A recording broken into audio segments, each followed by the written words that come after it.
ទៀតតើកុំឲ្យខាត់ពេលយូរយើងចូលទៅធ្វើទាំងអស់គ្នា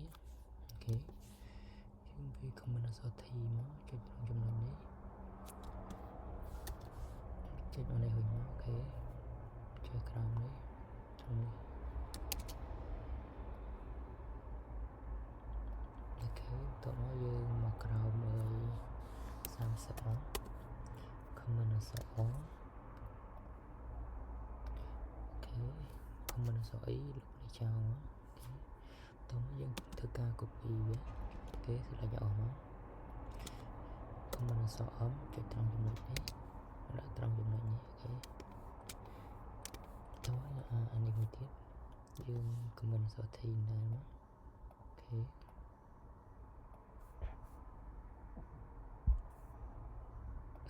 យើងមកក្រោម30ដូចគ្នា comment អក្សរ O អូខេ comment អក្សរ E ធ្វើការលុបបន្ទាត់យ៉ាងច្រើនអូខេបន្តមក comment អក្សរ P ចុចត្រង់លេញមកដាក់ចំនេះមកអូខេ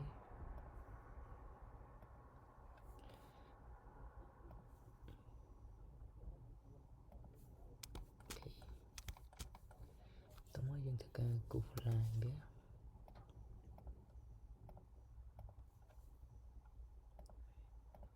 គូសឡាយដើម្បីធ្វើការលើកវាឡើងណា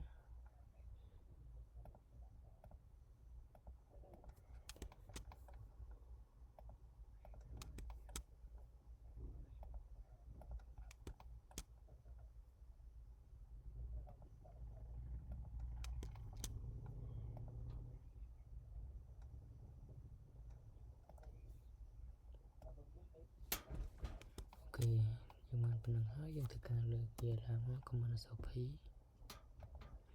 លើកឡើងលើ50អូខេនេះ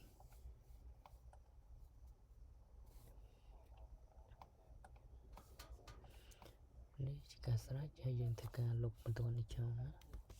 comment អក្សរ E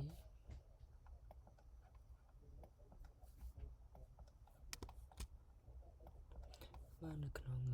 ពេលនេះដែរយើងមានតែប៉ុណ្្នឹងទេគឺយើងកុំធ្វើច្រើនពេកតែយើងតាមអត់តណាធ្វើម្ដងទីទៅដើម្បីឲ្យបងប្អូនយើងទាំងអស់គ្នាតាមតនទាំងអស់គ្នាចឹងណាអរគុណច្រើនសម្រាប់ការទស្សនាទាំងអស់គ្នាយើងនឹងជួបគ្នាបន្តទៀតនៅវគ្គក្រោយជាបន្តទៀតក្នុងវគ្គនេះដែរយើងមានតែប៉ុណ្្នឹងទេអរគុណច្រើនជម្រាបលា